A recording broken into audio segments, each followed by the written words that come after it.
Friends, మీరు ఎప్పుడైనా మీ ముందు తరం వాళ్ళు ఎవరైనా చనిపోయి ఉంటే వాళ్ళు ఇంకా మళ్ళీ బతకాలని మీరు కోరుకుంటున్నారా?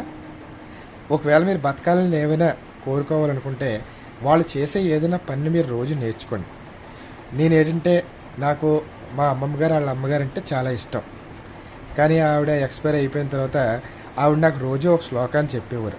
నేను రోజు ఆ శ్లోకాన్ని డైలీ పాడడం వల్ల ఆవిడ నాకు ఆ టైంలో గుర్తొచ్చి కొంచెం మనసు ప్రశాంతంగా ఉంటుంది. అది ఎలాగంటే, హనుమంత బుద్ధిమంత భూచక్రాధిపతి రాముని ఆపద పొందగా రాముని ఆపద మాన్పిన వాడవై వనమున సీత శోకమును పోగొట్టిన వాడివై అప్పుడు వారు బంటువై అప్పుడు వారిని రక్షించితే నన్ను కూడా అట్లనే రక్షించి కాపాడు తండ్రి అనేది మా అమ్మమ్మ గారు వాళ్ళ అమ్మగారు చెప్పేవారు.